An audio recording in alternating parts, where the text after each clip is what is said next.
கர்த்தருடைய பரிசுத்த நாமத்திற்கு மகிமை உண்டாவதாக. இன்றைக்கு வாசிக்கபடி ஆண்டவர் நமக்கு கொடுத்த வசனத்தை நாம் தியானிக்கலாம். சங்கீதம் 37ஆம் அதிகாரம். சங்கீதம் 37ஆம் அதிகாரம்.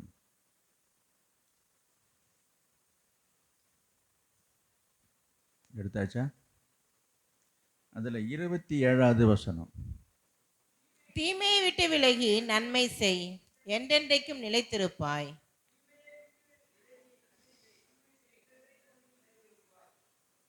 Price the Lord. கர்த்தர் கவனிங்க, இந்த மாதத்தில் உங்களுக்கு இந்த காலை வேளையிலே வாக்கு தத்தமாக கொடுக்கிற வார்த்தை நான் இப்போது வாசிக்கிறேன். அந்த வசனத்திலிருந்து என்றென்றைக்கும் நிலைத்திருப்பாய். கர்த்தர் உங்களை பார்த்து சொல்கிற வார்த்தை ஒரு நல்ல வார்த்தை, ஆறுதலான வார்த்தை, ஆசீர்வாதமான வார்த்தை, உங்களை மகிழ்ச்சிக்குள்ளாக்குற, சந்தோஷப்படுத்துகிற, உங்களை உற்சாகப்படுத்துவதற்கான வார்த்தை. கர்த்தருடைய வாயிலிருந்து ஆவியாக கொடுக்கிற வார்த்தை என்ன? என்றென்றைக்கும் என்றென்றைக்கும் நிலைத்திருப்பாய். நிலைத்திருப்பாய் என்று அல்ல, என்றென்றைக்கும் நிலைத்திருப்பாய். என்றென்றைக்கும் நிலைத்திருப்பாய். இதுதான் ஆண்டவர் நமக்கு கொடுத்த வார்த்தை. கர்த்தர் இந்த காலை வேளையிலே உங்களை பார்த்து சொல்றது என்னவென்றால், உங்கள் குடும்பம், உன் பிள்ளைகள் என்றென்றைக்கும் நிலைத்திருப்பார்கள். உன் குடும்பம் என்றென்றைக்கும் நிலைத்திருக்கும். உன் பிள்ளைகளுடைய வாழ்க்கை என்றென்றைக்கும் நிலைத்திருக்கும். உன்னுடைய வியாபாரம் என்றென்றைக்கும் நிலைத்திருக்கும். நீ செய்கிற உன்னுடைய தொழில் என்றைக்கு நிலைத்திருக்கும். உன்னுடைய உறவுகள், உன்னுடைய சொந்தம் பந்தம் உறவுகள், என்ன இந்த காரியங்கள் எல்லாரையும் ஆண்டவர் சொல்லுகிறார், அது நிலைச்சிருக்கும் என்று அவர் சொல்றார் என்று கர்த்தர் சொல்லுகிறார். சரி, இப்போ இந்த வார்த்தையை நம்ம இப்படி திருப்பி பார்க்கலாம். பொதுவாக சில நேரங்களிலே, சில வேளைகளிலே, சில மனிதர்கள் சில சமயங்களில் சொல்கிற வார்த்தை கவனிங்க, என்னமோ நடக்குது, இதெல்லாம் நீடிக்குமான்னு நிலைக்குமான்னு தெரியல சொல்கிறாங்களா உங்களை பார்த்து? ஆனால் உங்களை பார்த்து சொல்கிறாங்களா இல்லையா, உங்கள் காது கேட்க சொல்கிறாங்களா? இப்படி சிலர் பேசிக்கிறதை நீங்கள் கேட்டது உண்டு தானே? என்னமோ வண்டி ஓடிட்டுருக்கு, இது என்ன நிலைக்குமா, இது நீடித்து நிலைக்குமா, இந்த உறவு நீடித்து நிலைக்குமா, இதெல்லாம் நிலைச்சு நிற்குமா என்றெல்லாம் சிலர் நேரத்தில் சிலர் கேள்வி கேட்கிறார்கள். அல்லது உங்கள் மனசில் கூட சிலர் நேரத்தில் சில கேள்விகள் எழும்பலாம். உங்கள் குடும்பத்தை நினைத்து, பிள்ளையை நினைத்து, எதிர்காலத்தை நினைத்து, பல காரியங்களை குறித்து உங்கள் மனசில் இப்படி ஒரு கேள்வி எழும்போம். இதெல்லாம் நீடிச்சு நிலைக்குமான்னு தெரியலையே. கர்த்தர் சொல்லுகிறார், என்னது? என்றென்றைக்கும் நிலைத்திருப்பாய். ஹல்லேலூயா! எவ்வளோ மகிழ்ச்சியான ஒரு வார்த்தை, எவ்வளோ சந்தோஷமான வார்த்தை. கவனிங்க, இந்த வார்த்தை ஆண்டவர் நமக்கு கொடுத்திருக்கும் போது, அது கேட்கும் போதே மனசில் ஒரு மகிழ்ச்சி ஏற்பட்டுடுது. ஒரு தெம்பு வந்துருச்சு, விசுவாசம் வந்துருச்சு, நம்பிக்கை வந்துருச்சு இல்லையா? நல்லது. இப்போது உங்களுடைய குடும்பம் நிலைத்திருக்க வேண்டும் என்று சொன்னால், உன் பிள்ளைகளுடைய வாழ்க்கை என்றென்றைக்கு நிலைத்திருக்கும் என்று சொன்னால், நீ செய்கிற, கையிட்டு செய்கிற உன்னுடைய வேலை, உன்னுடைய வியாபாரம், உன்னுடைய தொழில், நீ பார்க்கிற உத்தியோகம் எதுவாக இருந்தாலும் சரி, அதை நீடித்து நிலைச்சு இருக்க வேண்டும் என்று சொன்னால் நாம் செய்ய வேண்டியது இருக்குது. ஆண்டவர் வார்த்தை கொடுத்துட்டார், வாக்கு கொடுத்துட்டார், என்றென்றைக்கு நிலைச்சிருப்பாய் என்று சொல்லு. அப்படி அந்த வார்த்தை உங்கள் வாழ்க்கையிலே நிறைவேறணும், அது பலிக்கணும், அதன்படி நம்முடைய வாழ்க்கையில் நமக்கு நடக்கணும், அந்த ஆசீர்வாதம் நமக்கு கிடைக்கணும் என்று சொன்னா நாம செய்ய வேண்டியது இருக்கு. நம்ம எதையுமே செய்யாம அவன்ற ஒரு வார்த்தை நடந்துரும், பழிச்சிடும் நீங்க கனவு காணாதீங்க. கர்த்தர் சொல்றது உண்மைதான், அவர் சொன்ன வார்த்தை மாறுறவர் இல்லை. ஆனால் நிலைத்திருக்க வேண்டும் என்று சொன்னா நம்ம செய்ய வேண்டிய சில காரியங்கள் இருக்கிறது. எனவே நீங்க உங்கள் குடும்பமும் சரி, உங்கள் வாழ்க்கையும் சரி, எல்லாவற்றையும் சரி, நீங்கள் என்றென்றைக்கும் நிலைச்சிருக்க வேண்டும் என்று சொன்னால் சில காரியங்களை செய்ய வேண்டியதாக இருக்கிறது. யார் நிலைச்சிருக்க முடியும்? எப்படி இருந்தால், எப்படி வாழ்ந்தால் நாம் என்றென்றைக்கு நிலைத்திருக்க முடியும்? என்பதையும் ஆண்டவர் வேதத்திலே நமக்கு எழுதி வைத்திருக்கிறார். ஒரு வசனம் வாசிப்போம். 2 நாளாகமும் 29ஆம் அதிகாரம் 15வது வசனத்துல, 2 நாளாகமும் 29ஆம் அதிகாரம் 15வது வசனம். உமக்கு முன்பாக நாங்கள் எங்களுடைய பிதாக்கள் எல்லாரைப் போலும் அரதேசிகளும் பரதேசிகளுமா இருக்கிறோம். பூமியின் மேல் எங்கள் நாட்கள் ஒரு நிழலை போல பூமியின் இருக்கிறது. மேல் எங்கள் நாட்கள் ஒரு நிழலை போல இருக்கிறது. நிலைத்திருப்போம் என்னும் நம்பிக்கை இல்லை. நிலைத்திருப்போம் என்கிற நம்பிக்கை இல்லை. தாவீது சொல்றாரு, நிலைச்சிருப்போம்னு நம்பிக்கையே இல்லை. அவருடைய கருத்து அது. பார்த்தீங்களா? நம்ம எல்லாருடைய நிலைமையும் அப்படித்தான். நம்ம இந்த பூமியிலே நம்முடைய வாழ்கிற இந்த நாட்கள் எல்லாம் ஒரு நிழலை போல இருக்குது. நிழல் திடீர்னு தோன்றும், திடீர்னு மறையும். நாங்கள் பிழைச்சிருப்போம் என்கிற நம்பிக்கையே இல்லையாம். நம்பிக்கை இல்லை. அப்படின்னா யாரு தான் நிலைச்சிருக்க முடியும்? அப்போ யார் நிலைச்சிருக்க முடியும்? அதுவும் தாவீதே சொல்றாரு. சங்கீதம் 24ஆம் அதிகாரம் 3வது வசனம். யார் கர்த்தருடைய பர்வதத்தில் ஏறுவான்? யார் அவருடைய பரிசுத்த ஸ்தலத்தில் நிலைத்திருப்பான்? யார் நிலைச்சிருப்பான்? கவனிங்க, தாவீது தான் அங்க சொல்றாரு, நாங்க நிலைச்சிருப்போம் என்ற நம்பிக்கையே இல்லைன்னு சொல்லி. இங்க அவர் எழுதுறாரு, யார் நிலைச்சிருப்பா என்று சொல்லி. யார் நிலைச்சிருப்பாரு? கைகளில் சுத்தமுள்ளவனும் இருதயத்திலே மாசு இல்லாதவனுமா இருந்து ஆத்துமாவை மாயைக்கு ஒப்பு கொடாமலும் கபடாய் ஆணையிடாமலும் இருக்கிறவனே, அவன் கர்த்தரால் ஆசீர்வாதத்தையும் தன் ரட்சிப்பின் தேவனால் நீதியும் பெறுவான். போதும். கவனிங்க, யார் நிலைச்சிருப்பா? கையில சுத்தம் உள்ளவனா இருக்கணும், இருதயத்துல மாசு இல்லாதவனமா இருக்கணும், தன் ஆத்துமாவை மாயைக்கு ஒப்பு கொடாமலும் கபடாய் ஆணையிடாமலும் இருக்கிறவங்க தான் ஆண்டோடைய சமூகத்திலே இந்த உலகத்திலையும் நிலைச்சிருக்க முடியும். இப்பொழுது நான் 4 குறிப்புகளை உங்களுக்கு நான் சொல்ல போகிறேன். யார் நிலைச்சிருக்க முடியும்? எவைகளிலே எப்படி நாம் நிலைத்திருந்தால் நம்முடைய வாழ்க்கை என்றென்றைக்கும் நிலைத்திருக்கும் என்பதை பார்க்க போகிறோம். முதலாவது 4 குறிப்பு நான் சொல்லுகிறேன். முதலாவது, அன்பிலே நிலைத்திருங்கள். 2வது, அபிஷேகத்திலே நிலைத்திருங்கள். 3வது, அழைப்பிலே நிலைத்திருங்கள். 4வது, அவருடைய ஆலோசனையில் நிலைத்திருங்கள். இப்படி நம்ம நிலைத்திருந்தால் நீங்க, உங்க குடும்பம், உங்க பிள்ளைகள் என்றென்றைக்கும் நிலைத்திருப்பார்கள். நாம் அதை சுருக்கமாக பார்க்கலாம், விரைவாக பார்க்கலாம். முதலாவது, அன்பில் நாம் நிலைத்திருக்க வேண்டும். யோவான் எழுதின சுவிசேஷம் 15ஆம் அதிகாரம் 9வது வசனத்தை பார்க்கலாம். யோவான் 15:9. பிதா என்னில் அன்பாய் இருக்கிறது போல நானும் உங்களில் அன்பாய் இருக்கிறேன். என்னுடைய அன்பிலே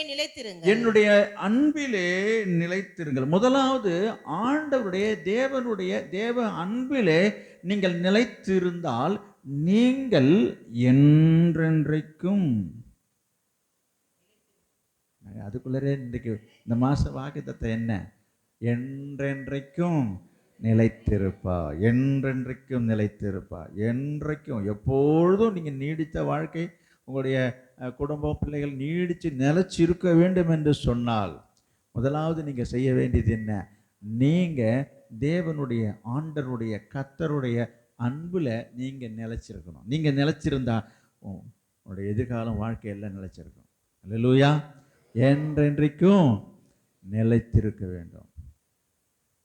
என்ன செய்யணுமா? அப்படியே அன்பில் நாம் நிலைத்திருக்க வேண்டும். அன்பிலே நிலைத்திருப்பவர்களை என்ன செய்வார்கள்? அன்பிலே நிலைத்திருக்கிறது என்றால் என்ன? இன்னொரு வசனத்தை வாசிச்சுட்டு நம்ம அதை பற்றி பார்க்கலாம். 1 யோவான் 4ஆம் அதிகாரம் 16வது வசனம். 1 யோவான் 4:16.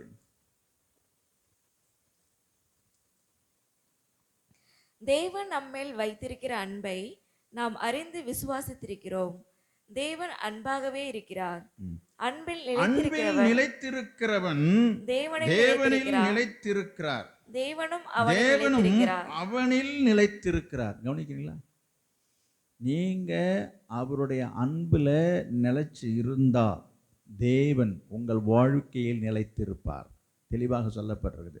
சரிங்க, அன்பில் நிலைத்திருங்க. நாங்கள் அன்பாக தாங்க இருக்கிறோம், அவரும் அன்பாக இருக்கிற, நாங்களும் அன்பாக தாங்க இருக்கிறோம். நாங்கள் ரொம்ப ஏசுநாதன் மேலே நாங்கள்லாம் ரொம்ப ஃப்ரெண்டு மாதிரி ரொம்ப பெட்டுங்க, நாங்கள் ரொம்ப அன்பாக இருக்கிறாங்க அப்படி நீங்கள் சொல்லுவீங்களே, அல்ல நீங்கள் நினைக்கலாம், அப்படி நீங்கள் சொல்லலாம். கவனிங்க, அன்பில் நிலைத்திருக்கிறது என்றால் என்ன என்று சொன்னால் அதையும் ஆண்டவரே சொல்லியிருக்கிறார். என்னவென்று பார்க்கலாம். யோவான் 14:23 யோவான் 14:23 ஒருவன் என்னில் அன்பாய் இருந்தால் அவன் என் வசனத்தை கைக்கொள்ளுவான். அவனில் என் பிதா அன்பாயிருப்பார். நாங்கள் அவனிடத்தில் வந்து அவனோட வாசம் பண்ணுவோம். அழகுதா? என்ன சொல்றாரு? ஒருவன் என்னில் அன்பாய் இருந்தால். அன்பாய் இருந்தா என்ன செய்வாங்க? அன்பாய் இருக்கிறவங்க என்ன செய்வாங்க? இப்ப சொல்லுங்க. சும்மா அன்பா இருக்குன்னு சொல்லிட்டு இருக்கிறதில்ல. அன்பாய் இருக்கிறவங்க என்ன செய்வாங்க? அவருடைய வார்த்தையை, அவருடைய வசனத்தை என்ன செய்வாங்க? இங்க எதுவும் வாயை திறக்க மாட்டீங்க. இன்னுமா தூக்க மயக்கத்தில் இருக்கீங்க? என்னங்க?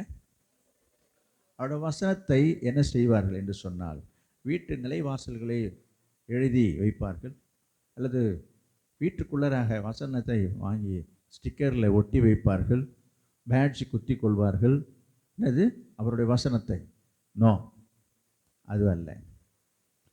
அவருடைய அன்பிலே நிலைத்திருக்கிறது என்று சொன்னால், அவருடைய வசனத்தை கை கொள்றது என்று சொன்னால் என்ன அர்த்தம்? கடைப்பிடிக்கணும். அவருடைய வார்த்தையை கொண்டு நம்ம நடக்கணும். அதுக்கு பேர் தான் அன்பிலே நாம் நிலைத்திருக்கிறது.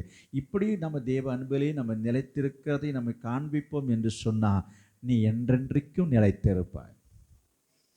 உன் குடும்பம் என்றென்றைக்கு நிலைச்சிருக்கும். உன் பிள்ளைகள் என்றென்றைக்கு நிலைச்சிருப்பாங்க. நிலைச்சிருக்கிறதுக்கு முதல்ல நீங்கள் நிலைச்சிருக்கணும். நீங்கள் நிலைச்சிருந்தா உன் குடும்பம், வாழ்க்கை எல்லாம் நிலைச்சிருக்கும். இப்போ சொல்கிறது புரியுதுங்களா? கர்த்தர் எதையும் இலவசமாக அவர் தருகிறார் என்று சொன்னாலும் ஒரு நிபந்தனை இல்லாமல் எதையும் அவர் செய்கிறதே கிடையாது.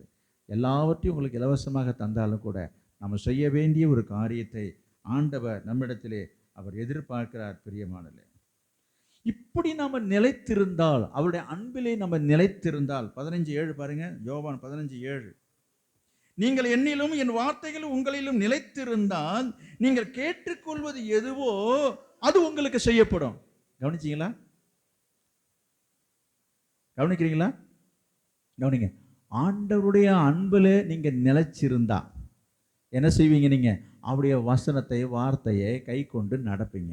சரி, இப்படி நீங்க செய்தால், இப்படி நம்ம அன்பில் நிலைச்சிறதுக்கு அடையாளமாக அவருடைய வார்த்தையை கை கொண்டு நீங்க நடந்தா, இங்க பாருங்க, நீங்கள் என்னிலும் என் வார்த்தைகள் உங்களிலும் நிலைத்திருந்தால் என்ன போட்டிருக்கு? நீங்கள் கேட்டுக்கொள்வது எதுவோ அது உங்களுக்கு செய்யப்படும். நிறைய பேருக்கு புரியலையே. நான் இதை சொல்லலை. நிறைய பேருக்கு என்ன புரியல? நான் இந்த வசனத்தை புரியலன்னு சொல்ல வரல. இந்த சத்தியம் நிறைய பேருக்கு விளங்கலை. என்ன விளங்கலை? ஆண்டவரிடத்திலிருந்து எப்படி நன்மையை பெற்றுக்கொள்வது, உதவியை பெற்றுக்கொள்வது, ஒத்தாசை பெற்றுக்கொள்வது, ஆசீர்வாதத்தை பெற்றுக்கொள்வது என்பது இன்னும் சிலருக்கு அந்த வழிமுறை தெரியவில்லை என்று நான் சொல்றேன். வகை தெரியவில்லை, வழிமுறை தெரியல. ஆண்டவர்கிட்ட கேட்டுட்டு இருக்கிறாங்க நிறைய பேர். நான் கேட்க வேண்டாம்னு சொல்ல, கேளுங்கள் தான் ஆண்டவர் சொல்லிருக்காரு. இப்போ பாருங்க, நிறைய பேர் என்ன நினைக்கிறாங்க? ஆண்டவர் என்ன சொல்லிருக்காரு? தட்டுங்கள் திறக்கப்படும், கேளுங்கள் கொடுக்கப்படும் இருக்கிறாரு. அப்புறம் என்ன சொல்லிருக்காரு? என் நாமத்தினாலே நீங்க எதை கேட்டாலும் தருவேன்ருக்காரு. தரமாட்டாருங்க. நானும் கேட்டுட்டு தாங்க இருக்கிறேன், கேட்டு பார்க்குறேங்க. சொல்றீங்களா? இந்த வசனத்தை நன்றாக திரும்ப கவனிச்சு பாருங்க. என்ன சொல்லப்பட்டிருக்குது? நீங்கள் என்னிலும் என்னுடைய வார்த்தை உங்களிலும். இது ரெண்டும் சரியா இருக்கணும். முதல்ல கர்த்தருக்குள்ள நிலைச்சிருக்கணும். கர்த்தருடைய வார்த்தை உங்கள் மனசுல, இருதயத்துல நிலைச்சிருக்குதா? நிலைத்திருந்தால் அப்புறம் நீங்கள் கேட்டுக்கொள்வது எதுவோ, அது எதுவா இருந்தாலும் பரவாயில்ல, உனக்கு என்ன வேணும், உனக்கு என்ன வேணும், நீங்கள் கேட்டுக்கொள்வது எதுவோ அது அது உங்களுக்கு செய்யப்படும். நிறைய காரியங்கள் இன்னும் செய்யலைல்ல, ஆண்டவர் நிறைய காரியம் செய்யாமல் இருக்காருல்ல, நீங்கள் கேட்டு கேட்டு செய்யலதானே சொல்ல வரீங்க. கர்த்தர் சொல்கிற காரியம் என்ன? அவருடைய வார்த்தை உங்கள் இருதயத்திலே நிலைத்து இருக்கிறதா? நீங்கள் அவருடைய அன்பில் நிலைச்சிருக்கீங்களா? கொஞ்சம் யோசிச்சு பாருங்கள். நம்ம மேலோட்டமாக மேம்பொருள் மேயிற மாதிரி போயிட்டு இருக்கக்கூடாது. நிறைய பேர் அப்படி தான் வசனத்தை மேலோட்டமாக பார்த்துட்டு போயிட்டு இருக்கிறாங்க. கர்த்தரை ஒன்றும் செய்ய மாட்டாரு, தர மாட்டாருன்னு. ஏங்க, உங்களுக்கு கொடுக்க தாங்க வச்சுருக்காரு. உங்களுக்கு கொடுக்கறதுக்கு யாருக்கு இங்கே கொடுக்க போகிறாரு? யோசித்து பாருங்க. இதை செய்யுங்க, செய்துட்டு வாங்க நான் தரேன்றாரு. எதை செய்யணும்? அவருடைய அன்பில் நிலைச்சிருக்கணும். அவருடைய அன்பில் நிலைச்சிருக்கிறதுக்கு அடையாளமாக அவருடைய வசனத்தை, வார்த்தையை கை கொள்ளணும். அதில் நீங்கள் நிலைச்சிருந்தா, புரியுதுங்களா? அவருக்குள்ளே நிலைச்சிருந்து அவருடைய வார்த்தை உங்கள் மனசில் நிலைச்சிருந்தால் நீங்கள் கேட்டுக்கொள்வது எதுவோ. அப்போ இதை செய்யாமல் நீங்கள் கேட்டுக்கிட்டே இருந்தால் எப்படிங்க நடக்கும்? இதை செய்யாமல் நிறைய பேர் கேட்டுட்ருக்குறாங்க. இப்போ கொடுத்துருவார் எப்படியாதுன்னுட்டு. நான் சொல்கிறேன், கொடுப்பார், இல்லைன்னு சொல்ல. அது எப்படி கொடுப்பாருன்னா, ஒரு நிறைவான பலன் கிடைக்காது உங்களுக்கு.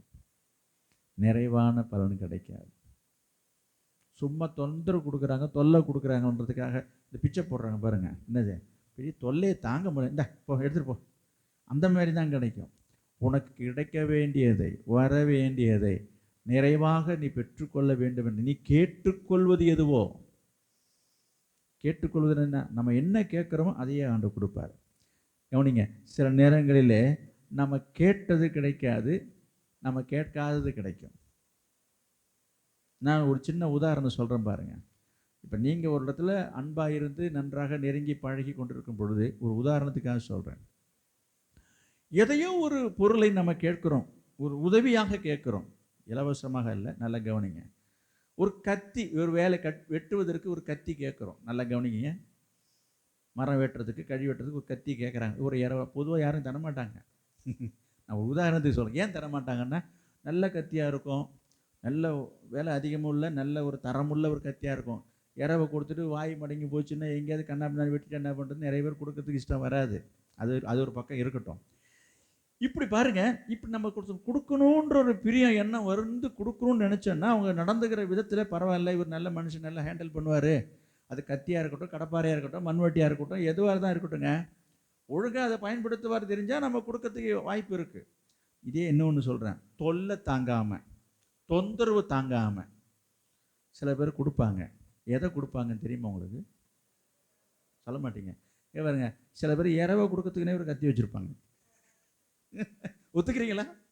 எதுக்கு? தொல்லை தாங்க முடியல. என்னது? இல்லைன்னாலும் வருத்தம் வந்துடும். என்னது? இதை அது வெட்டாது, இவன் ஓங்கி ஓங்கி வெட்டாது, ஒன்றும் சொல்ல முடியாது. நீங்கள் போய் பொருள் கேட்டீங்க, நல்லா கவனிங்க, நீங்கள் போய் ஒரு பொருள் கேட்டீங்க, அவங்க கொடுத்துட்டாங்க, அவன்கிட்ட போய் இது வெட்ட மாட்டேன் நீங்கள் சொல்ல முடியும்? உன் திறமை பயன்படுத்தி வெட்டிக்க வேண்டியதான். சொல்கிறது புரியுங்களா? இந்த மாதிரி வாய் மடங்கினது, ஒரு கோடாலியாக இருக்கட்டும், என்னது மழுங்கி போனதை எடுத்து கொடுத்துட்டு இதான்ப்பா இருக்குது எடுத்துகிட்டு போ. நான் என்ன சொல்ல வரேன்னு புரிஞ்சுங்களா? இது வேண்டா விருப்பாக, விருப்பம் இல்லாமல், நான் சொல்கிறது புரியுது உங்களுக்கு? நம்ம இடத்துல நல்ல பொருள் இருக்கும், தரமானது இருக்கும், நம்ம எதுக்கு அவனுக்கு கொடுத்து கண்ணப்பண்ணி ஹேண்டில் பண்ணுவோம், வீணாக்கிடுவான். நான் எங்கே சொல்ல வருகிறேன்? அதுபோல் கர்த்தரிடத்திலே நம்ம கேட்கிற விதத்திலே நான் சொல்ல வருகிறேன். கேட்கும் பொழுது கர்த்தர் பார்ப்பாரு, நீ ஒன்றும் நிலைச்சிருக்கிறது கிடையாது, ஒழுங்காக ஒரு ஜபம் பண்ணுறது கிடையாது, ஒழுங்காக ஒரு வேதம் வாசிக்கிறது கிடையாது, ஒரு 4 வசனம் நல்ல வசனம் வாயை திறந்து சொல்கிறதுக்கு இருதயத்தில் என்ன இல்லை, என் வார்த்தை உன் இருதயத்தில் நிலைத்திருக்கான்றது. ஒரு வசனம் கேட்டால் ஒரு வசனம் சொல்ல தெரியாது, ஒரே ஒரு வசனம் சொல்லியா அப்படின்னு கேட்டாக்கா பேந்த முழிப்பாங்க. கர்த்தர் பார்ப்பாரு, என்னது இப்போ சொல்கிறது புரியுதா உங்களுக்கு? நீங்கள் போய் ஒரு தொல்லை பண்ணிவிட்டு, என்ன கேளுங்கள் தரப்படும், கேளுங்கள் தரப்படும்னாரு. ஓ, அப்படி ஒன்று இருக்குதா? என் வார்த்தையை வச்சு என்னையே மடக்குறியா? என்னத்தை கொடுப்பாரு? இப்போ சொல்லுங்கள். மழங்கி போனேன் கத்தியை கொடுக்கறது போல என்ன, இந்தா போ. இப்போ சொல்லுங்க, நீங்கள் கேட்டுக்கொண்டது கிடைக்குதா? நீங்கள் கேட்டுக்கொள்வது எதுவோ அது உங்களுக்கு கொடுக்கப்படும். ஞாபகம் வச்சுங்க. அப்போ உங்களுக்கு கிடைக்கணும் என்று சொன்னால் அவரோட அன்பில் நிலைச்சிருங்க, அவரோட வசனம் உங்கள் இருதயத்தில் நிலைச்சிருக்கட்டும். கர்த்தர் உங்களை ஆசீர்வதிப்பார். நீங்கள் என்றென்றைக்கும் நிலைத்திருப்பீர்கள். 2வது குறிப்புக்கு போவோம். அபிஷேகத்திலே நாம் நிலைத்திருக்க வேண்டும். 1 யோவான் 2ஆம் அதிகாரம் 27வது வசனம். 1 யோவான் 2ஆம் அதிகாரம் 27வது வசனம். நீங்கள் அவராலே பெற்ற அபிஷேகம் உங்களில் நிலைத்திருக்கிறது, ஒருவரும் உங்களுக்கு போதிக்க வேண்டுவதில்லை. அந்த அபிஷேகம் சகலத்தையும் குறித்து உங்களுக்கு போதிக்கிறது.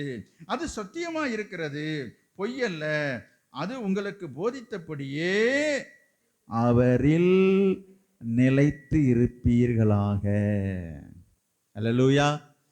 இதுல அபிஷேகத்துல நம்ம நிலைச்சிருக்கோம். நிறைய பேர் அபிஷேகமே பெறலைன்னா இங்கே அபிஷேகத்தில் நிலைச்சிருக்கிறது. அதுக்கு முதல்ல கவனிங்க, அபிஷேகம் பெறாதவர்கள் அவசியம் கட்டாயம் எப்பாடுபட்டாவது பிரயாசப்பட்டு பரிசுத்த ஆவியின் அபிஷேகத்தை பெற்றுக்கொள்ளுங்க. ரொம்ப ரொம்ப அவசியம். அப்படி அபிஷேகத்தை பெற்றுக்கொண்டவர்கள் அந்த அபிஷேகத்தில் நீங்க என்ன செய்யணும்? அதுல நிலைச்சிருக்கணும். அப்படி இந்த அபிஷேகத்தில் நீங்க நிலைச்சிருக்கும் பொழுது அது என்ன செய்யுமா? அந்த அபிஷேகமே உங்களை என்ன செய்யுமா? அங்க போட்டிருக்குது, அந்த அபிஷேகம் உங்களை போதித்து நடத்தும். அப்படின்னா என்ன? என்ன செய்யணும், என்ன செய்யக்கூடாது. நல்லா கவனிங்க.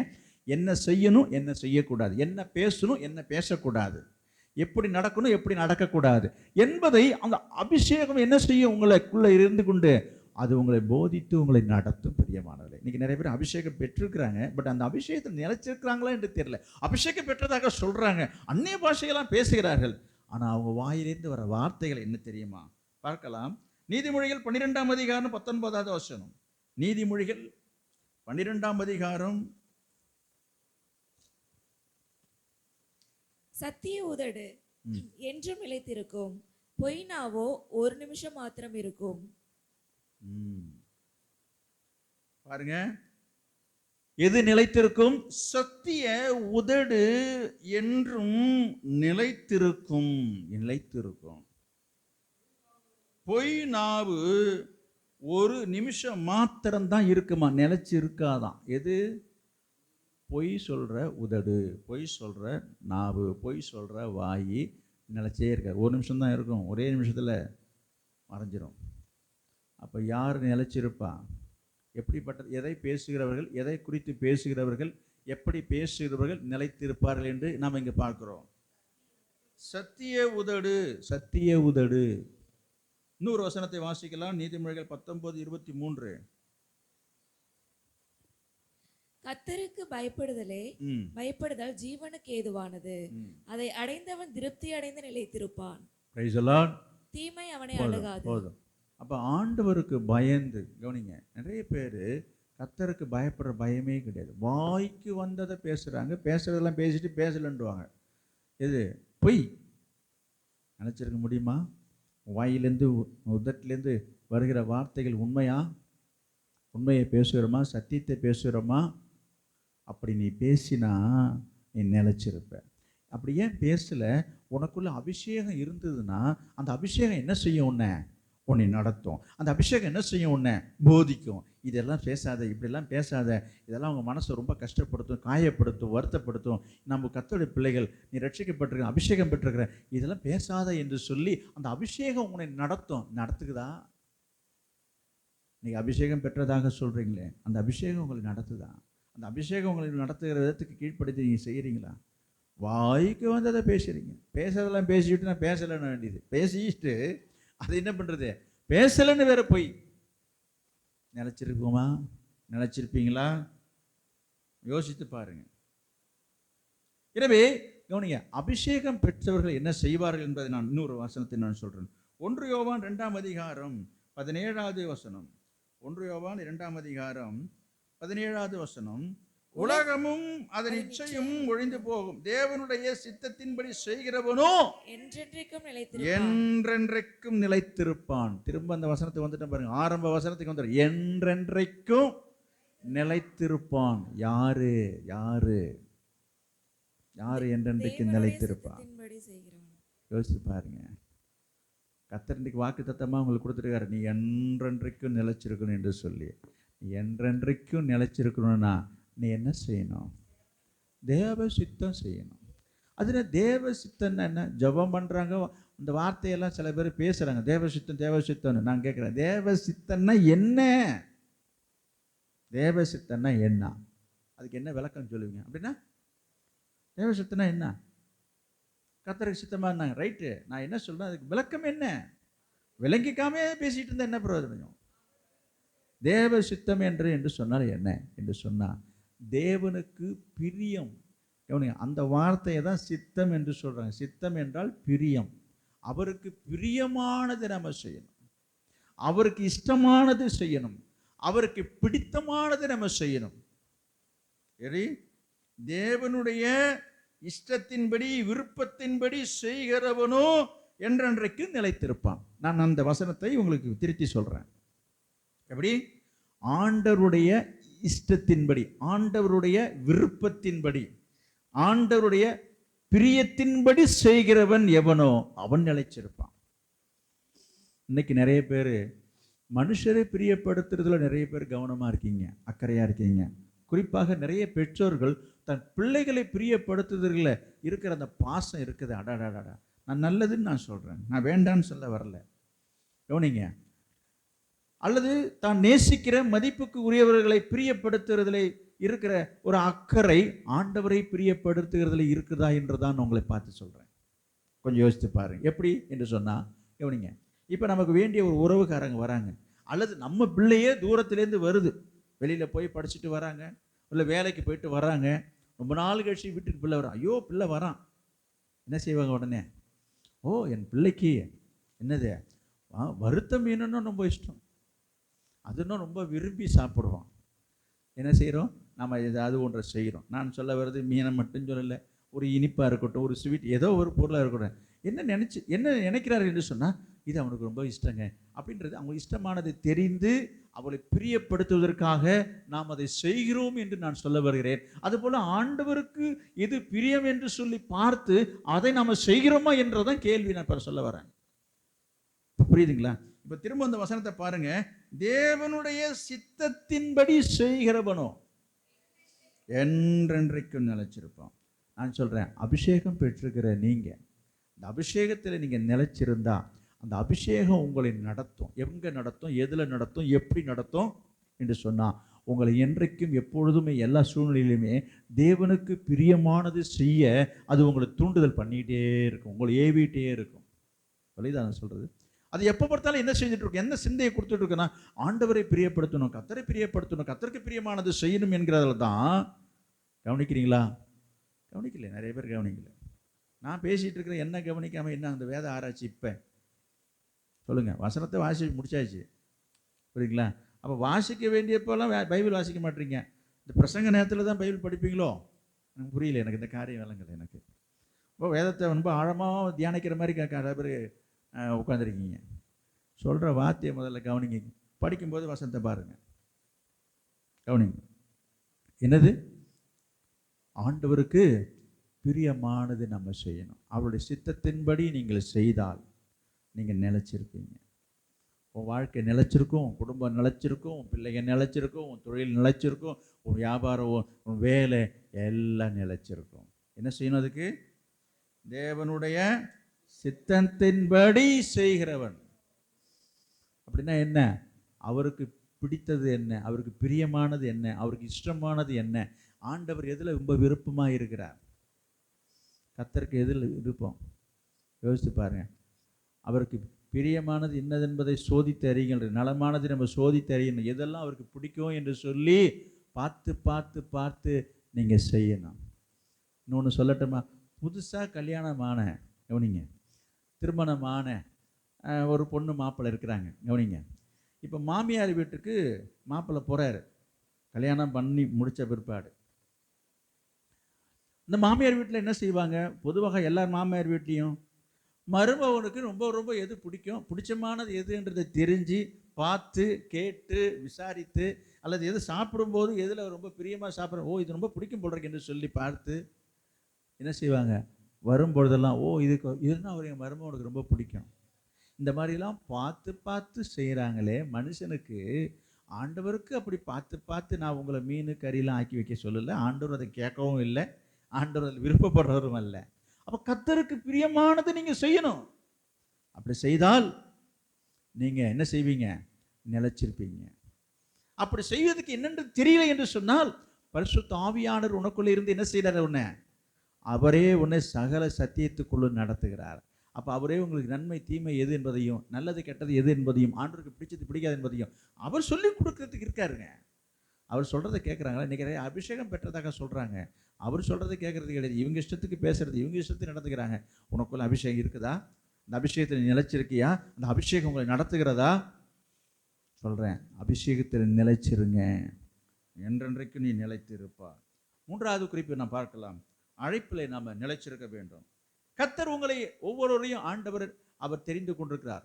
நான் உங்களை பேர் சொல்லி அழைத்திருக்கிறேன் என்று சொல்றார். தாயின் கருவிலை உருவாகிறதுக்கு முன்னே நான் உன்னை தெரிந்து கொண்டேன் என்று அவர் சொல்லியிருக்கிறார் இல்லையா? எனவே கர்த்தர் உங்களை தெரிந்து கொண்டதற்கும் உங்களை அழைத்ததற்கும் ஒரு நோக்கம் இருக்கிறதுங்க. அவர் எதுவுமே நோக்கம் இல்லாமல் அவர் செய்யவே மாட்டார்.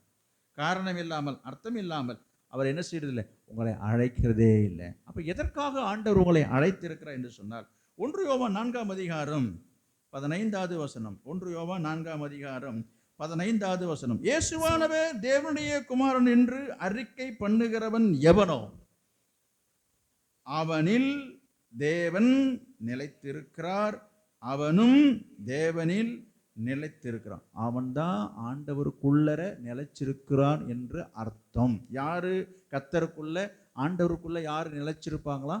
நான் இப்போது நிலைத்திருக்கிறத பற்றி தான் சொல்லிக்கிட்டே வரேன். ஆண்டவருக்குள்ள நிலைச்சிருக்கிறதுனா என்ன? நிலைச்சிருக்கிறவங்க என்ன செய்யணும் அல்லது என்ன செய்வாங்க சொல்லுங்க. இப்ப இயேசுவானவர் தேவனுடைய குமாரன் என்று அறிக்கை பண்ணுகிறவன் எவனோ அப்படின்னா என்ன அர்த்தம்? இயேசுவை பற்றி நீங்க சொல்றீங்களா? இயேசுவை பற்றி அறிக்கை செய்கிறீங்களா? சுவிசேஷம் சொல்றீங்களா? அறியாத ஜனங்கள்கிட்ட இயேசுவை பற்றி நம்ம சொல்றோமா? அப்படி சொல்றவங்க தான் என்னது, ஆண்டவருக்குள்ள நிலைச்சிருக்கிறாங்கன்னு அர்த்தமா. இப்ப சொல்லுங்க, நீங்க நிலைச்சிருக்கீங்கன்னு உங்களுக்கே தெரியும். எத்தனை பேர்கிட்ட சொல்லியிருக்கீங்க? அப்ப ஆண்டவர் உங்களை அழைத்ததன் நோக்கம் என்ன? நிலைச்சிருக்கணும் தான். அந்த நிலைச்சிருக்கனுடைய அடையாளம் என்ன சொல்லுங்க. இப்ப எங்க வசனம் இப்படி இருக்குது, நீங்க சொல்லணுங்க. சில பேர் சொல்றதே கிடையாது, சொல்றதுக்கு வெக்கப்படுறது, சொல்றதுக்கு தயக்கமா இருக்குது, சொல்றதுக்கு தெரியல. இந்த சாக்கு போக்கெல்லாம் சொல்லக்கூடாது. ஏசு உங்களுக்கு செய்ததை போய் சொல்லுங்க. இதில் என்ன இருக்குது? இதுக்கு என்ன போய் பாடம் படிக்கணும்? இதுக்கு என்ன ட்ரைனிங் எடுக்கணும்? கர்த்தர் செய்த நன்மைகளை, இயேசுவை பற்றி உங்களுக்கு தெரிந்ததை, உங்கள் வாழ்க்கையில் ஆண்டவர் உங்களுக்கு சொன்னதை போய் மற்றவங்கள்ட்ட சொல்லணும். அப்படி நீங்கள் சொல்லலைன்னு சொன்னால் நீங்கள் என்ன இல்லை, நீங்கள் கர்த்தருக்குள்ளே நிலைச்சிருக்கல. கர்த்தர் உங்களை அழைத்ததனுடைய நோக்கம் என்ன? அவருக்குள்ளே நிலைச்சிருக்கணும். அவருக்குள்ளே நிலைச்சிருக்கணும். நீங்கள் என்ன செய்யணும்? ஆண்டவரை பற்றி சொல்லணும். நீங்கள் சொல்லலைன்னு சொன்னால் என்னது, அழைப்பில் நீங்கள் நிலைச்சிருக்கல. கர்த்தர் உங்களை அழைத்ததுடைய நோக்கம் அதுதான். எதுக்காக?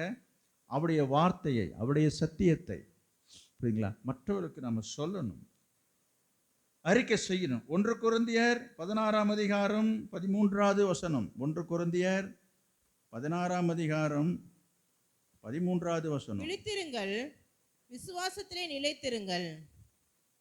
விசுவாசத்தை நிலைத்திருக்கணும். நான் என்ன சொல்ல வரேன், இந்த அழைப்பை பற்றி தான் சொல்லிட்டு வரேன். அழைப்பு என்று சொல்லும்போது கர்த்தர் ஒவ்வொருத்தரையும் ஒவ்வொரு விதமாக அழைத்திருக்கிறார்.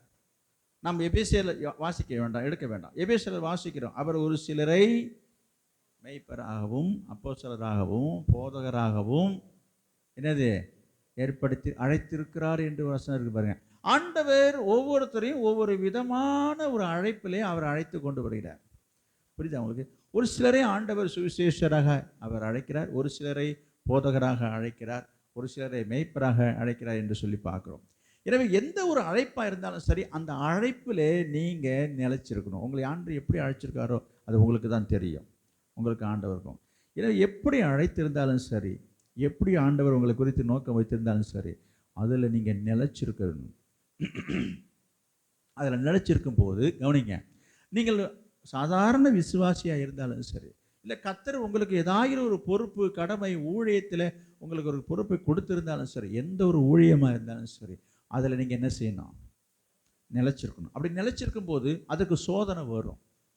இதில் நீங்கள் எந்த வேலையை செய்தாலும், எந்த ஊழியத்தை செய்தாலும், நான் சொல்கிறேன் திரும்ப கவனிங்க, நீங்கள் பணிவிடை வேலை செய்தாலும் சரி, இந்த ஊழியத்தை செய்தாலும் சரி, போதிக்கிற ஊழியத்தை செய்தாலும் சரி, பாட்டு பாடுற ஊழியத்தை செய்தாலும் சரி, வேதம் வாசிக்கிற ஊழியத்தை செய்தாலும் சரி, அல்லது வாத்திய கருவிகளை வாசிக்கிற அந்த இசை கருவிகளை வாசிக்கிறதான ஒரு ஊழியத்தை செய்தாலும் சரி, எதை செய்தாலும் அதில் உங்களுக்கு ஒரு சோதனை வரும். அந்த சோதனையில் நம்ம என்ன செய்யணும்?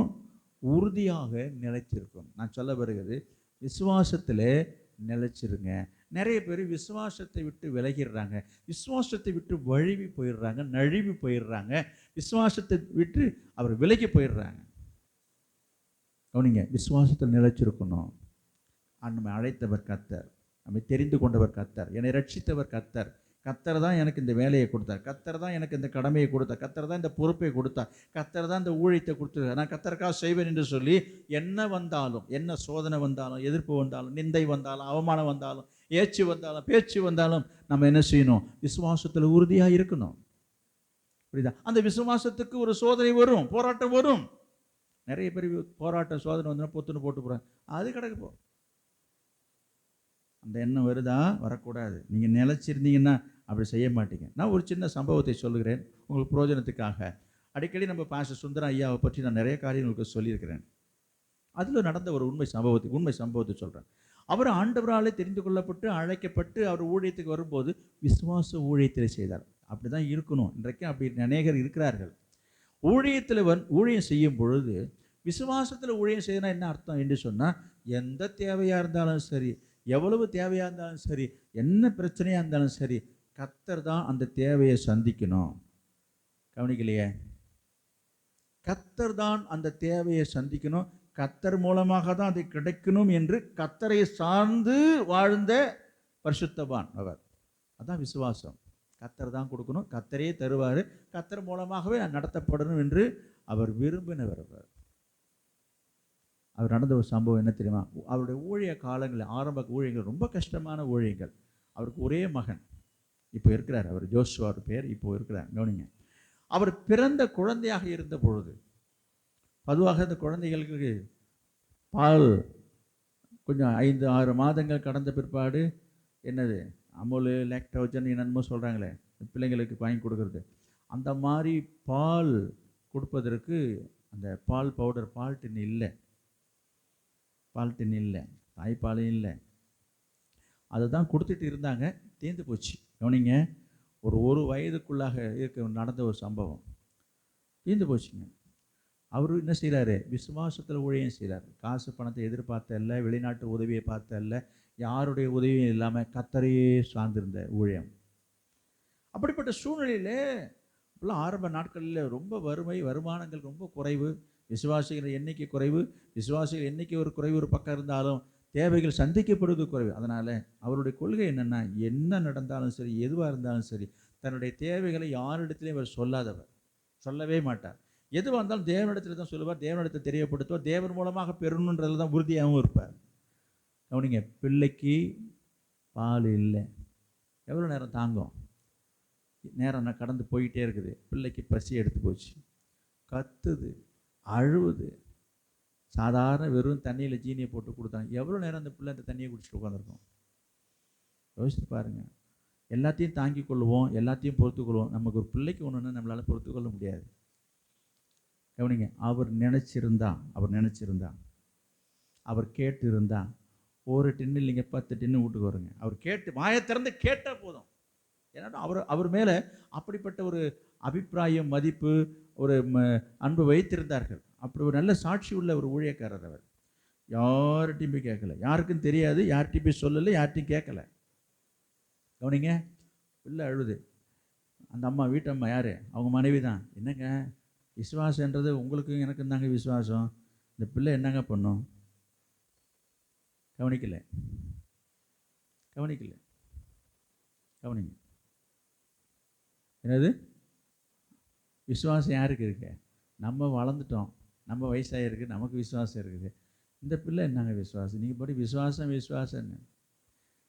இந்த பிள்ளையை கொடுத்தது கர்த்தர். இந்த பிள்ளை கர்த்தர் கொடுத்த இந்த பிள்ளைக்கு என்ன செய்யணும்? இந்த பிள்ளைக்கு உரியதை கர்த்தர் தான் கொடுக்கணும். நான் கர்த்தரை நம்பி, கர்த்தருக்காக ஊழியம் செய்ய கர்த்தரை நம்பி நான் வந்திருக்கேன். அவர் வேலையை நான் செய்கிறேன், எனக்கு வேண்டியது அவர் தான் கொடுக்கணும். நான் போய் மனுஷன்கிட்ட போய் கேட்க மாட்டேன். அவரோட வைராக்கியத்தை பாருங்கள்.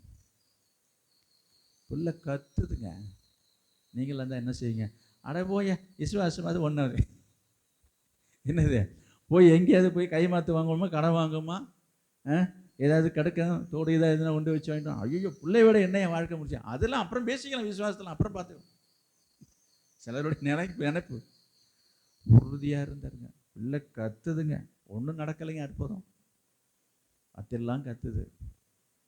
காலையில் அவனிங்க கத்தர் அற்புதமாக அந்த பிள்ளைக்கு தேவையான ஒரு பால் டின்னு ஒரு வயசான அம்மா கொண்டாந்து, ஐயா நைட்டு ஜெபம் பண்ணும்போது கத்தர் என் மனசில் பேசினார், இதை கொண்டுட்டு போய் என் மகன்கிட்ட கொடுன்னாரு.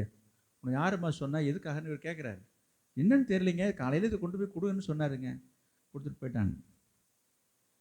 அதுக்கப்புறம் அந்த பிள்ளைக்கு அந்த காரியங்களை சேர்த்து, நான் என்ன சொல்ல வருகிறேன், சோதனை வரும்.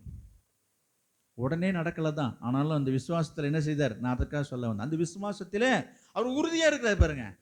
விசுவாசம்னா என்ன, கத்தரை தான் எனக்கு தரணும், கத்தரையே நான் நோக்கி பார்ப்பேன், கத்தரையே சார்ந்திருப்பேன்றதான் விசுவாசம்.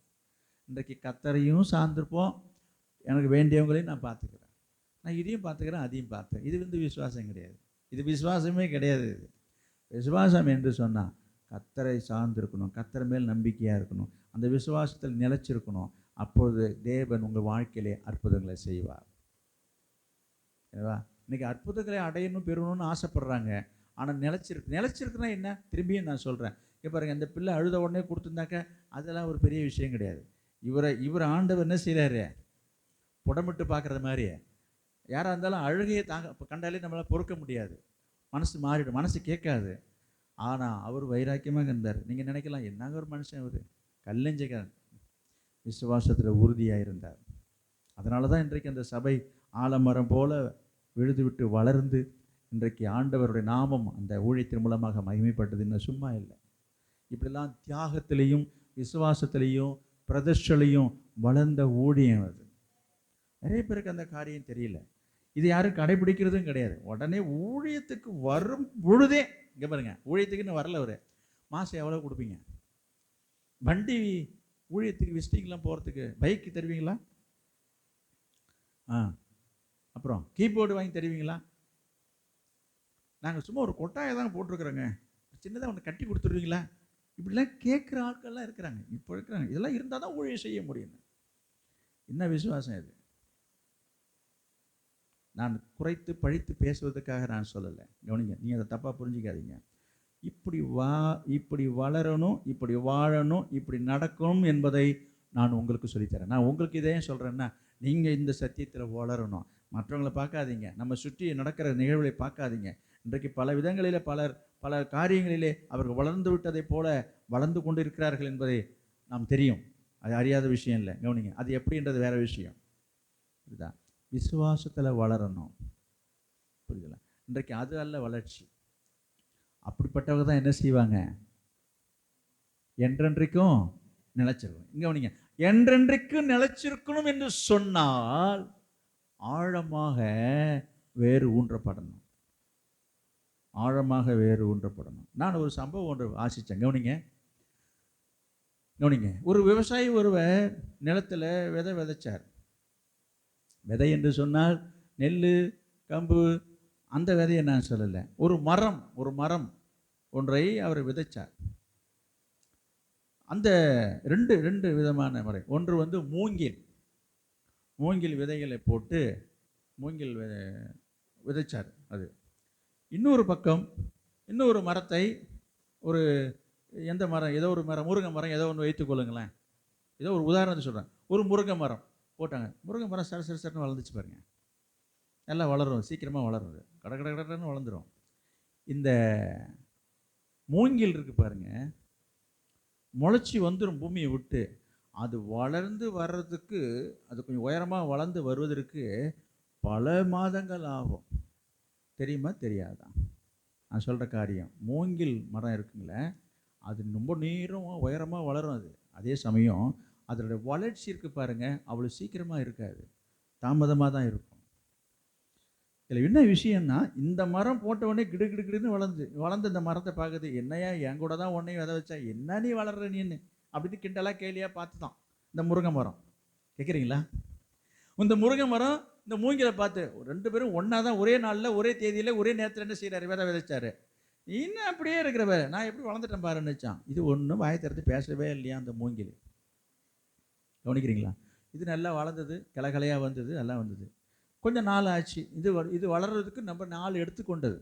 எடுத்துக்கொண்டு இது எங்கே போச்சு? இப்போ மூங்கில் மரம்லாம் பார்த்ததே இல்லை நீங்கள். ரொம்ப உயரமாக போகும், ரொம்ப நீளம் உயரமாக போகுங்க. அது வளர்ந்துக்கிட்டே போயிட்டே இருக்கும். ஆனால் கவனிங்க, இப்போ காற்று, மழை, புயல் எது வந்தாலும் சரிங்க, எல்லாத்துக்கும் இது வளைஞ்சு கொடுத்துட்டு ஆடிட்டு நிற்கும். ஆனால் இந்த மரம் என்ன செய்யும்? ஒரே ஆட்டல்ல மழுக்குன்னு முறிச்சிக்கும், இல்லை வேரோடு சாஞ்சிடும். அதுக்கு என்ன காரணம் என்று உங்களுக்கு தெரியுமா? என்னது? கவனிங்க, இந்த மூங்கில் நீங்கள் வேணால் மரம் வெட்டினதுக்கு அப்புறம், இந்த குத்தி வெட்டினதுக்கு அப்புறம் நீ வேற தோண்டி பாருங்களா, அது பாட்டுக்கு எவ்வளோ ஆழம் போகும் தெரியுங்களா? அப்போ என்ன செய்யுது என்று சொன்னால், தான் இந்த பூமிக்கு வெளியிலே வளர்வதற்கு முன்பதாக முதல்ல பூமியிலே ஆழமாக தன்னை ஊன்றிக்கொள்ளுகிறது. வரக்கூடிய சூழ்நிலைகளை, வரக்கூடிய பிரச்சனைகளை, போராட்டத்தை எல்லாம் எதிர்கொள்வதற்கு தன்னை தயார்படுத்திக் கொள்கிறது. அது எது முக்கியம்? அதனால என்ன செய்யுது? ரொம்ப ஆழமாக அது பூமிக்குள்ளே போய் ஆழமாக வேறு போகும். நீங்கள் அவளை சீக்கிரமாக நீங்கள் மற்ற மரம்லாம் அப்படியே வேரோடு சாஞ்சிருங்க. நீங்கள் வேணால் பாருங்கள், இது வேரோடு சாய்க்கவே முடியாது. நீங்கள் எங்கேயாவது வேரோடு பிறண்டு வந்துன்னு சொல்லுங்களேன் பார்ப்போம். அவ்வளோ தூரத்துக்கு பூமியிலே அது நல்லா பதிய வைத்துக் கொள்கிறது. அதுதான் காரணம். அதுதான் நிலைச்சி நிற்கும். அதுதான் நானும் சொல்கிறேன், விசுவாசத்தில் ஆழமாக நம்ம என்ன செய்யணும்? நிலைச்சிருக்கணும். இப்படி நிலைச்சிருந்தாதான் என்ன பிரச்சனை வந்தாலும் சரி, போராட்டம் வந்தாலும் சரி, சோதனை வந்தாலும் சரி, நிந்தை வந்தாலும், அவமானம் வந்தாலும் அது எதற்கும் அசைஞ்சு கொடுக்காதுங்க. இன்றைக்கி சில விசுவாசிகள் தொட்டாசி நீங்க மாதிரி ஏதாவது ஒன்று சொல்லிட்டா முடுக்கிட்டு போயிட்டே இருக்கிறாங்க. இதெல்லாம் நமக்கு சரி வராது. விசுவாசத்தில் நிலைச்சிருக்க முடியல. எல்லாவற்றையும் எதிர்கொள்ளணும். சோதனைகள் எதிர்கொண்டு அதில் நம்ம நிலைச்சிருந்தா உன் வாழ்க்கை நிலைச்சிருக்கும், உன் குடும்பம் நிலைச்சிருக்கும், உன் பிள்ளைகள் நிலைச்சிருக்கும், என்றென்றைக்கும் நீ நிலைச்சிருப்பாய். இன்றைக்கு இந்த சபை, நான் சொல்ல வருது இந்த சபைன்னு நான் சொல்ல, நம்ம ஏசிய சபையை சொல்கிறேன், பொதுவாக சொல்கிறேன், ஒட்டுமொத்தமாக சொல்கிறேன். இன்றைக்கு இந்த ஊழியம், இந்த சபை நிலைச்சிருக்குது என்று சொன்னால் அருமையான, நான் மனுஷனுக்காக அப்படி சொல்லலை. இருந்தாலும் அவர் இன்றைக்கு ஒரு நீதிமான், ஒரு தேவ மனுஷன், ஒரு பரிசுத்தமான் இன்றைக்கு கர்த்தருடைய ராஜ்யத்தில் இருக்கிறார். சொல்வது தவறல்ல, புரியுதா? அவருடைய ஆழமான விசுவாசம், அந்த விசுவாசத்தில் அவர் உறுதியாக இருந்தார். அதன் மீது கட்டப்பட்டது அந்த சபைகள், இந்த ஊழியம், புரியுதா? அதனால் என்ன செய்யுது? அது நிலைச்சிருக்குது. இன்றைக்கு சில இடங்களில் பார்த்தீங்கன்னா ஊழியங்க தொடங்குவாங்க, அப்புறம் கொஞ்ச நாள் பார்த்தா இருக்கிற இடமே தெரியாது. ஏன்னா அவங்க இங்கே தாங்க நடத்திட்டு இருந்தார், எங்கே போனது தெரிலிங்கன்னுவாங்க. இந்த விரைவாக வேகமாக இந்த வளர்றதெல்லாம் அவ்வளோ சீக்கிரமாக நிலச்சிருக்காது. நீங்கள் யோசித்து பாருங்கள், எதெல்லாம் வேகமாக வளருதோ அதெல்லாம் நிலச்சிருக்காது. எதெல்லாம் பொறுமையாக வளருதோ அது நிலச்சிருக்கும். இந்த செடி முருங்கன்னு ஒன்று வந்திருக்குது. என்னது? சீக்கிரமாக காய் காய்ச்சிருங்க. நான் என்ன சொல்கிறேன், அது நிலச்சிருக்குதான்றதான் கேள்வி. காய்க்குது, அதோட ஆயுசு முடிஞ்சு போச்சு. ஆனால் அதே சமயத்தில் நம்ம வீட்டில் ஒரு முருங்கை மரம் வைக்கிறோம், ரொம்ப வருஷமாக இருந்துகிட்டு இருக்குங்க. வித்தியாசத்துக்கு நான் சொல்ல வரேன். எனவே நம்ம நிலைத்திருந்தால் உங்கள் வாழ்க்கை நிலைச்சிருக்கும். எனவே நம்ம என்ன செய்யணும்? விசுவாசத்தில் நிலைச்சிருங்க, உங்கள் அழைப்பில் நிலைச்சிருங்க. கடைசியாக ஒரு குறிப்பு சொல்லி நான் முடிக்கிறேன். ஆலோசனையில் நம்ம நிலைச்சிருக்க வேண்டும். எரேமியா 23ஆம் அதிகாரம் 22வது வசனம். அவர்கள் என் ஆலோசனையிலே நிலைத்திருந்தார்களாயில் அப்பொழுது அவர்கள் என் வார்த்தைகளை ஜனங்களுக்கு தெரிவித்து அவர்களை தங்கள் பொல்லாத வழிகளையும் தங்கள் செய்கைகளின் பொல்லாப்பையும் விட்டு திருப்புவார்கள். மற்றவர்களை திருப்புறது இதுவும் ஒரு ஊழியத்தினுடைய பிரிவு தான். இருந்தாலும் கவனிங்க, என்ன சொல்ல வரேன்? அவர்கள் என் ஆலோசனையில நிலைத்திருந்தால். எனவே கர்த்தருடைய ஆலோசனை, தேவனுடைய ஆலோசனை, அவருடைய சத்தியம், அவருடைய உபதேசம், அந்த ஆலோசனையில நீங்கள் என்ன செய்ய வேண்டும்? நிலைச்சிருக்க வேண்டும். அவருடைய ஆலோசனை நிலைச்சிருக்குதுன்னா என்ன? கர்த்தருடைய ஆலோசனை என்ன? 2 தீமோத்தேயு 3ஆம் அதிகாரம் 14வது வசனம். 2 தீமோத்தேயு 3ஆம் அதிகாரம் 14வது வசனம்.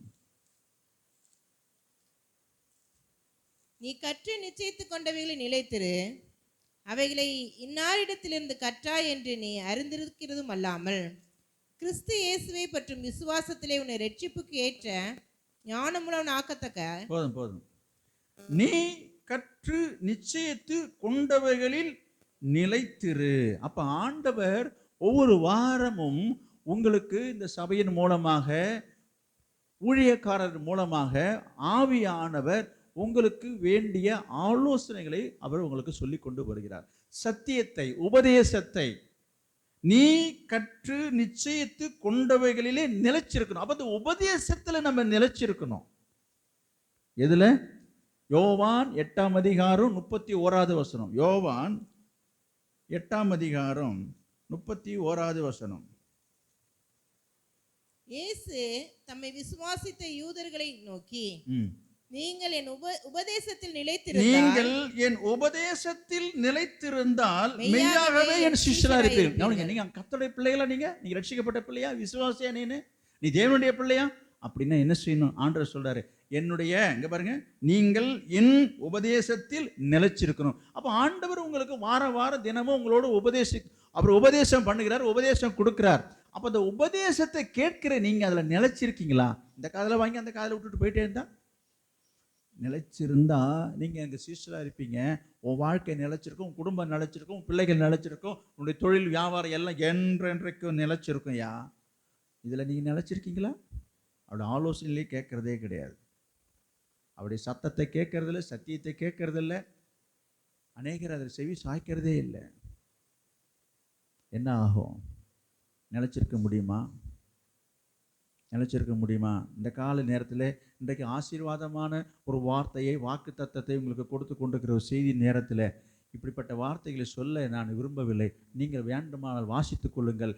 நீதிமொழிகள் 29ஆம் அதிகாரம் முதல் வசனத்தை எடுத்து பாருங்க. நீதிமொழிகள் 29ஆம் அதிகாரம் முதல் வசனம். அடிக்கடி கடிந்து கொள்ளப்பட்டும் தன் பிடரியை கடினப்படுத்துகிறவன் சகாயமின்றி சடுதியில் நாசமடைவான். இது நல்லா இருக்கு. இந்த வசனம் நல்லா பேசிட்டே வந்தீங்க. என்னங்க இது? என்னது இது? ஏதோ ஒரு அபசகுணம் மாதிரி சொல்லுவோம்ல, நம்ம இந்த சாஸ்திரத்துக்கு சொல்ல வரேன். என்னது இது? என்னது? நல்லா பேசிட்டே வந்தாரு, இது என்ன இந்த மாதிரி வார்த்தைலாம்? இன்னொருத்தவங்க படிங்க இந்த வசனத்தை சத்தமா, யாராவது ஒருத்தவங்க படிங்க பார்ப்போம். அடிக்கடி கடிந்து கொள்ளப்பட்டும் தம் பிடரியே கடின. அடிக்கடி ஆண்டவர் உபதேசம் பண்ணி சத்தியத்தை சொல்லி வசனத்தை சொல்லிட்டே இருக்கிறாரு, காது கொடுத்து கேட்கறதே கிடையாது. அடிக்கடி சொல்லப்பட்டு கடிந்து கொள்ளப்பட்டும் தம் பிடரையை கடினப்படுத்துகிறவன் சகாயமின்றி சடுதியிலே. அது நீங்களே படிச்சிங்க, நான் சொல்ல வேண்டாம்.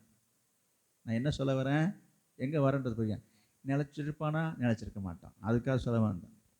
அப்போ ஒருத்தவங்க இந்த பூமியிலே ஒருத்தவங்க நிலச்சிருக்கணும்னு சொன்னால் சத்தத்தை கேளுங்க, உபதேசத்தை கேட்கணும். நீங்கள் கேட்கலன்னா இந்த வசனம் என்ன சொல்லுது?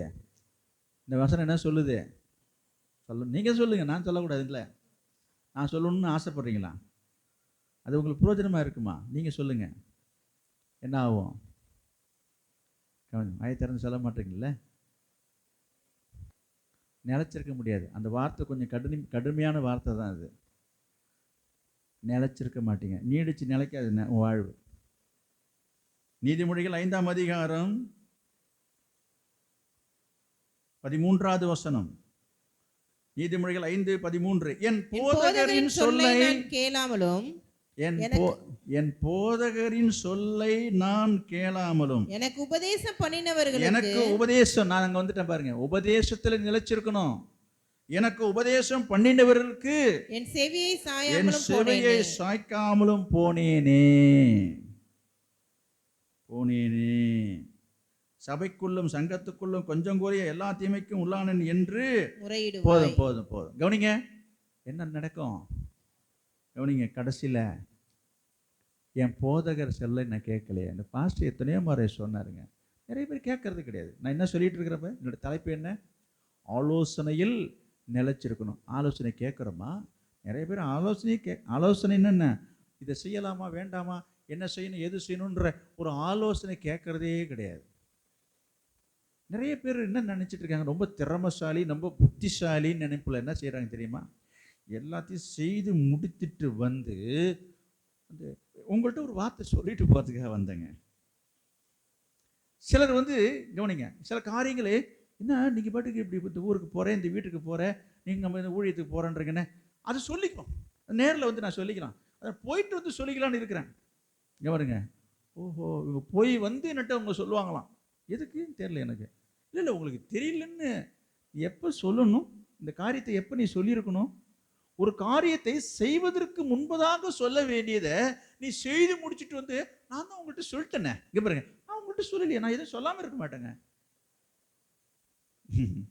இதெல்லாம் வேஸ்ட்டு. நீங்கள் வந்து ரொம்ப திறமைன்னு நினைப்பீங்க. இவங்க நினைக்கிறேன்னா நான் கரெக்டாக நம்ம இருக்கிறோன்ற ஒரு நினைப்பில் நான் சில பேர் நடந்துக்கிறாங்க. இது கரெக்டாக? அது ஆலோசனை கேட்கறது இல்லையா? ஐயா, ஒரு வேலையை ஒரு காரியத்தை செய்யறதுக்கு முன்னே வந்து கேட்கணும். இது செய்யட்டுமா, செய்யலாமா, போகலாமா, பார்க்கலாமா? புரியுதுங்களா? இதான் ஆலோசனைன்றது. நிறைய பேருக்கு அவர்கிட்ட போய் இதை கேட்டாக்கா அது போகாதன்னுவார், இவர்கிட்ட போய் இதை சொன்னால் அது செய்யாதன்னுவார். வேண்டாம் வேண்டாம், நம்ம இதை முடிச்சுட்டு போய் சொல்லிடுவோம். முடிச்சுக்கிட்டு வந்து ஐயோ அது வந்து உங்களுக்கு வந்து பார்த்தேன், நீங்கள் உள்ளரே இருந்துட்டீங்க, ஒரு ஃபோன் போட்டேன், பிஸின்னு வந்துச்சு, சரி நம்ம வந்து சொல்லிக்குவேன். இதெல்லாம் வந்து அவ்வளோ சாக்குப்போக்கு, எவ்வளவும் திட்டமிட்டு படுற ஒரு காரியங்கள் இது.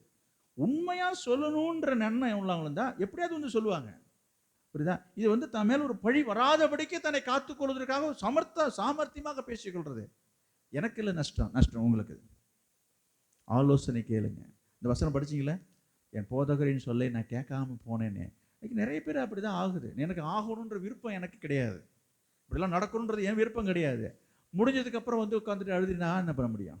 சோகம் பண்ணுங்க, நான் வந்து உங்கள்கிட்ட சொல்லாமல் போயிட்டேன், உங்களை கேட்காம போயிட்டேன், அது இப்போ தாங்க எனக்கு புரியுது. புரிஞ்சிக்க, நான் என்ன பண்ண முடியும்?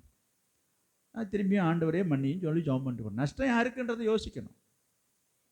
நல்லா கவனிங்க, ஆலோசனையை நிலைச்சிருங்க. அப்போ நீ என்றென்றைக்கு நிலைச்சிருப்ப. கொடுக்கப்படுற ஆலோசனை கேட்குறோமா? சில நேரத்தில் சில இன்ஸ்ட்ரக்ஷன் கொடுக்குறோம், சில சபைகளில் செய்தியின் மூலமாக சில ஆலோசனை கொடுக்குறோம். அதை கடைப்பிடிக்கிறீங்களா, கை கொள்றீங்களா? கேட்குறது கிடையாது.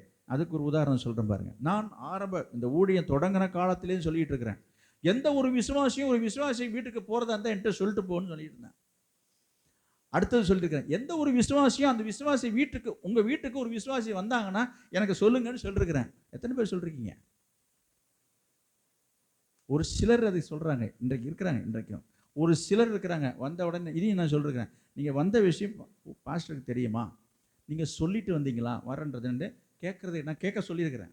எந்த ஒரு விசுவாசி உங்கள் வீட்டுக்கு வந்ததுன்னா, ஏம்மா என் வீட்டுக்கு இப்போ நீ வந்திருக்கிறியா, பாஸ்டர் சொல்லிட்டு வந்தேன்னு வேண்டியது, அதை நான் அப்புறம் போய் நான் ஞாயிற்றுக்கிழமை போய் சொல்லிக்கிறேன் நேரில். என்னம்மா அது? நான் என்ன சொல்ல வரேன், இப்படி ஒரு ஆலோசனையை நான் ஏற்கனவே சொல்லியிருக்கிறேன். அதை எத்தனை பேர் கடைபிடிக்கிறீங்க? கிடையவே கிடையாது. சொல்லிடாத, தெரிஞ்சிட போகுது வச்சிங்க. அதுக்கு அதனால் வர வினையெல்லாம் நீங்கள் அனுபவிச்சிங்க. இன்னமும் நாங்கள் எதுவும் உங்களை வந்து கெடுபிடி பண்ணுற மாதிரியும் தப்பாக நினைக்கிறீங்க. ஆனால் இந்த ஆலோசனையை நீங்கள் அலட்சியப்படுத்துறீங்க.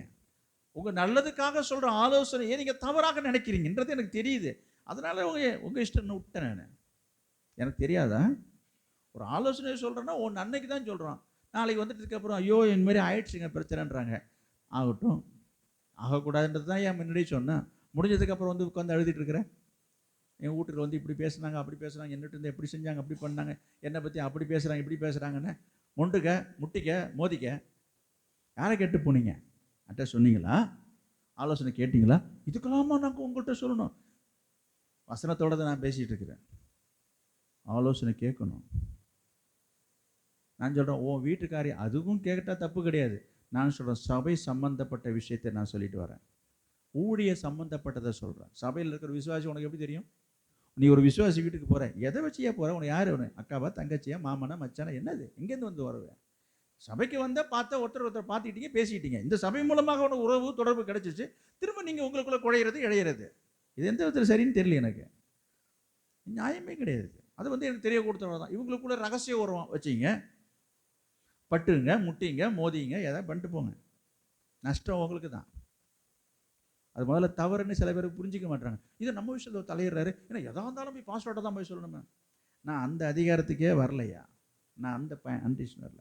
இந்த சபை என்று சொன்னால் இந்த ஊழியத்தில் ஒரு வசனத்தை நீ பார்க்கலாம், வாசிக்குவோம். மீகா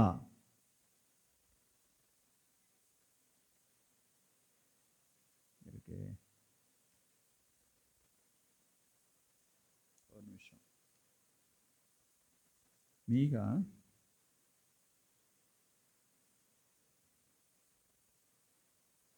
5ஆம் அதிகாரம், மீகா 5ஆம் அதிகாரம் 4வது வசனம். அவர் நின்று கொண்டு கர்த்தருடைய பலத்தோடும் தம்முடைய தேவனாகிய கர்த்தருடைய நாமத்தின் மகத்துவத்தோடும் மேய்ப்பார். ஆகையால் அவர்கள் நிலைத்திருப்பார்கள். தவறுங்க, அவர் இனி பூமியின் எல்லைகள் பரியந்தமும் கவனிங்க மகிமைப்படுவார். கவனிங்க கவனிங்க. கர்த்தருடைய பலத்தோடும் தம்முடைய தேவனாகிய கர்த்தருடைய நாமத்தின் மகத்துவத்தோடும் மேய்ப்பார், மேய்ப்பார். ஆகையால் அவர்கள் நிலைத்திருப்பார்கள். நல்லா கவனிக்கணும். அப்ப கர்த்தர் உங்களை நடத்துகிறவராக இருக்கிறார். உங்களை நடத்துவதற்கென்று ஒரு மேய்ப்பனை கொடுத்திருக்கிறார். அதுதான் என்னுடைய வேலை, அது என்னுடைய ஊழியம். அதற்காக ஆண்டவரை நியமித்திருக்கிறார். இது இன்றைக்கு இந்த சபையில் கொடுக்கப்பட்டிருக்கிற ஆடுகள், ஆத்துமாக்களை ஆண்டவர் இந்த சபைக்கென்று கொடுத்திருக்கிறார். இதை மேய்த்து நடத்த வேண்டும் என்கிற ஒரு கடமையை, ஒரு பொறுப்பை மேய்ப்பன் என்று சொல்லி, மேய்ப்பன் போதகர், மேய்ப்பர் என்றெல்லாம் ஒண்ணுதான், பாஸ்டர், ஊழியக்கார். அப்ப மேய்ப்பனாக ஆண்டவர் என்னை வைத்திருக்கிறார். என்ன சொல்லப்பட்டிருக்குது? ஆகையால் அவர்கள் நிலைத்திருப்பார்கள், நிலைத்திருப்பார்கள். அப்போ ஒரு மேய்ப்பனுக்கு கீழே அந்த ஆடு அடங்கி இருக்கணும். மேய்ப்பனுக்கு கீழே அந்த ஆடு கீழ்ப்படிஞ்சிருக்கணும். அப்போ மேய்ப்பனுடைய வேலை என்ன? ஆடுகளை மேய்க்கிறது தான் வேலை. நல்லா கவனிங்க. ஆடுகளை கட்டி போடுறதுக்கு ஒரு மேய்ப்பன் தேவையே கிடையாது. ஆடுகளை மேய்த்து புல் உள்ள இடங்களிலே மேய்ச்சல் இடத்துல கொண்டுட்டு போய் மேய்ச்சி, அதுக்கு எங்கே தண்ணி இருக்குன்னு சொல்லி பார்த்து தண்ணீர் கொடுத்து, ஆகாரம் கொடுத்து, இதெல்லாம் பராமரிக்கிற வேலை தான் ஒரு மேய்ப்பன் வேலையை தவிர, கவனிங்க, சும்மா உட்காந்துக்கிட்டு இருக்கிறது இல்லை வேலை. அப்போ அதுதான் அவங்க வேலையை. அப்போ அந்த மேய்ப்பனுக்கு கீழே அந்த ஆடு அடங்கி இருக்கணும், கீழ்ப்படிஞ்சிருக்கணும். எப்படி இருக்கணும்? எங்கே போகணும், எங்கே போகக்கூடாதுன்றது ஒரு மேய்ப்பனுக்கு தெரியும். யோசித்து பாருங்க. இப்படி நடத்தும் போது அந்த ஆடுகள் அதற்கு உடன்பட்டு, உட்பட்டு, கீழ்ப்படித்து அடங்கி இருந்தால் அது பாதுகாக்கப்படும். ஒரு மேய்ப்பன் என்று சொல்லும்போது, ஆடுகளை மேய்க்கும் போது ஒரு அடங்காத ஒரு ஆடு இஷ்டத்துக்கு எங்கேயாவது போகுதுன்னு சொன்னால் என்ன ஆகும்? ஓனாயோ அல்லது வேறு எந்த நாயோ என்ன அதை பிடிச்சி குதறி என்ன செய்யும்? பீறி போடுறது வாய்ப்பு இருக்கிறது. உண்மைதானே? உங்களுக்கு தெரியாததை நான் சொல்ல, ஒரு கோழி இருக்கிறது என்று சொல்லுங்க, 10 குஞ்சு பொரிச்சிருக்குதுங்க. எங்கே பார்த்தாலும் நீங்கள் பார்த்துருப்பீங்க, நீங்கள் எல்லாம் கோழி வளர்த்தவங்க தான். என்ன, ஒரு 10 குஞ்சு எப்போ பார்த்தாலும் அந்த தாய் கூடயே நீங்கள் குக்கு குக்குன்னு சவுண்டு கொடுத்துட்டே இருக்கும் பாருங்க. அதை அப்படியே இருந்துகிட்டு இருக்கும். கவனிங்க. இப்படி இருக்கும் பொழுது ஒரு குஞ்சோ 2 குஞ்சு அப்படி அப்படி போயிருக்கு என்று சொன்னால், திரும்பி அந்த தாய் குழந்தை போய் அது எச்சரிக்கும், சத்தம் கொடுக்கும், தன் கூட இருக்கணும் தான் விரும்பும். அப்படி கேட்காமல் போகும் பட்சத்தில் இதுதான் சந்தர்ப்பம் என்று சொல்லி அந்த பருந்து என்ன செஞ்சிடும்? ரொம்ப ஈஸியாக அட்டாக் பண்ணிட்டு போகும். இது தெரிஞ்ச விஷயம். இதே தாய் கூட இருந்ததுன்னா அந்த பருந்து வரும், இது ஒரு சத்தம் கொடுக்கும் பாருங்க, நீங்கள் பார்த்துருப்பீங்க. பருந்து வரும்போதெல்லாம் அப்படி இது ஒன்றும் பண்ண முடியாது, அவர் ஒரு மிரட்டல், அந்த குஞ்சுகள் பாதுகாக்கப்படுகிறது. அதே போல தான் அடங்கி இருந்தால் ஆளுகை செய்யலாம். புரியுதா? ஒரு மேய்ப்பெண்ணின் கீழே இஷ்டத்துக்கு திரியிறேன்னு சொன்னால் அதனுடைய விளைவுகளை நீங்கள் சந்திக்க வேண்டும். கவனிக்கலை, கவனிங்கன்றேன். நீங்கள் எழுதுறது அப்புறம் எழுதலாம், முடிங்க, நோட்டம் போடுங்க, தேவையில்லை. இதுதான் முக்கியம். என்ன செய்யணும்? நம்ம ஆலோசனைகளே நிலைச்சிருக்கணும், சத்தியத்தில் நிலைச்சிருக்கணும். யோவான் 6:56, சீக்கிரம். யோவான் 6:56.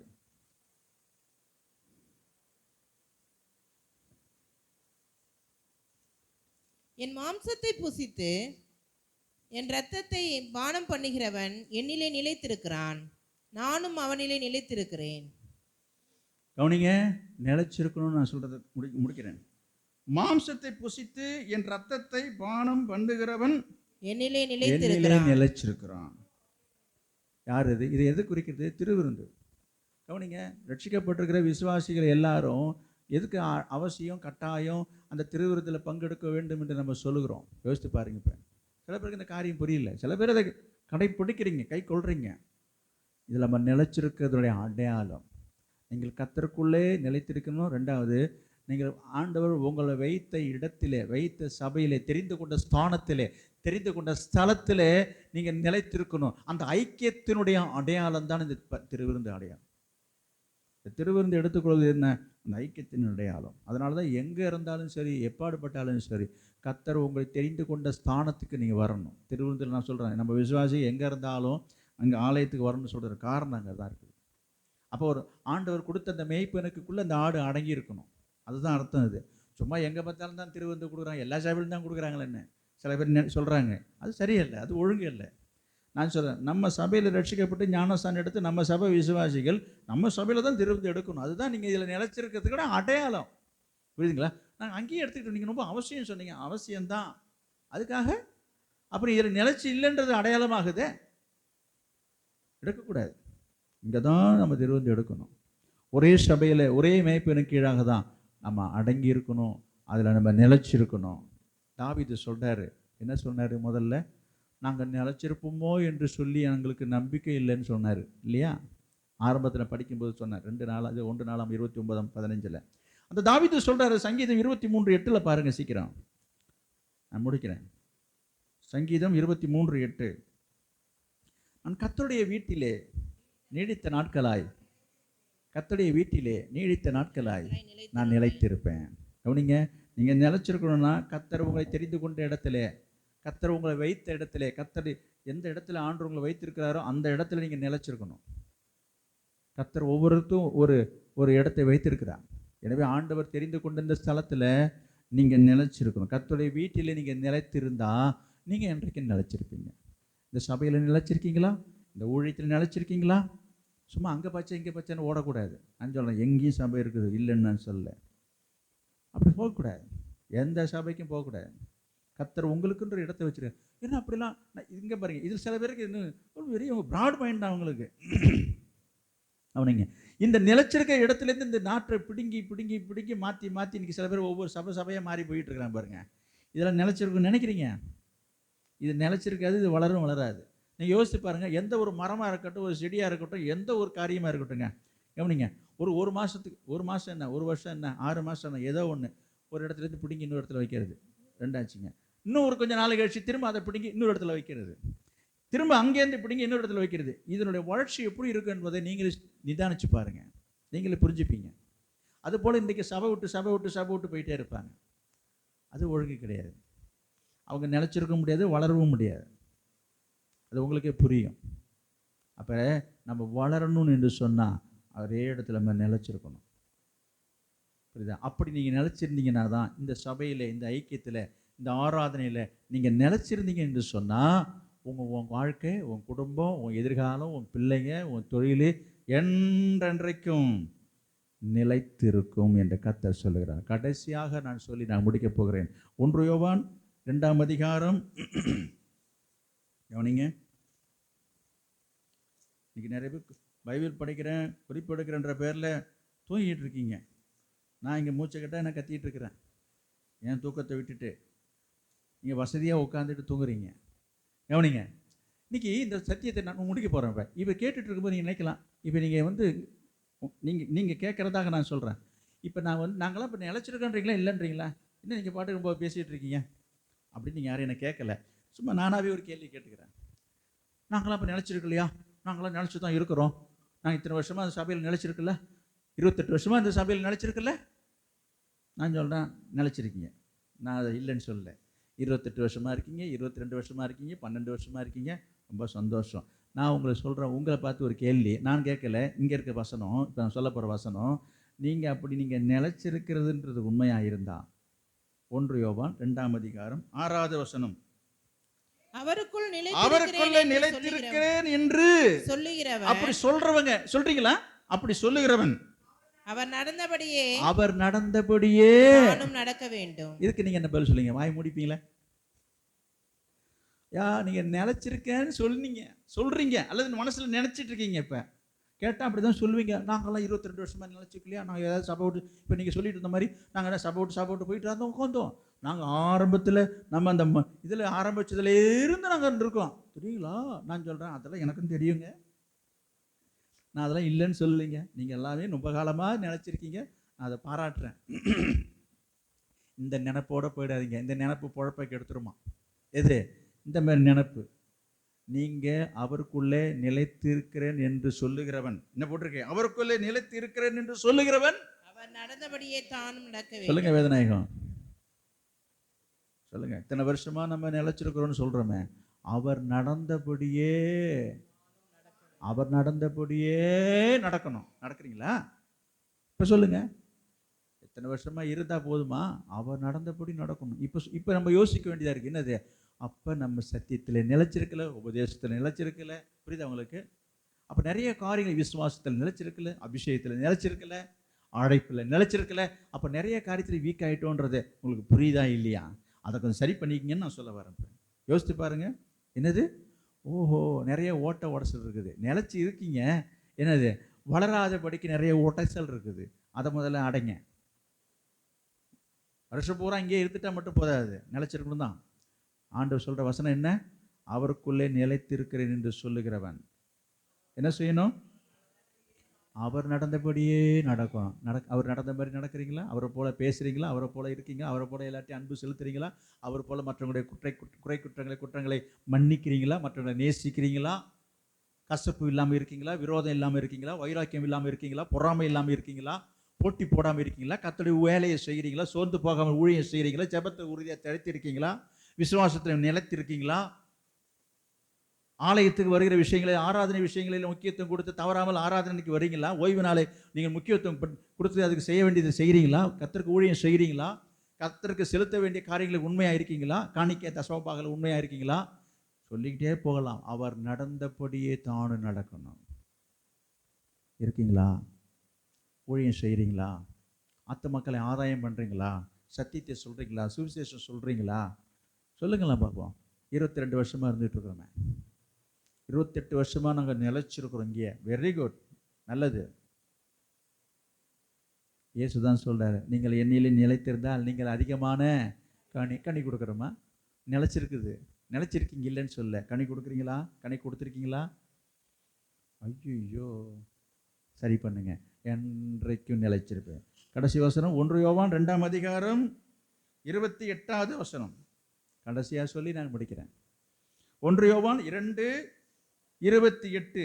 இப்படி இருக்க காரியங்கள் முடிஞ்சிச்சுங்க. பிள்ளைகளே, 4 காரியங்களை சொல்லிட்டேன், கவனிங்க.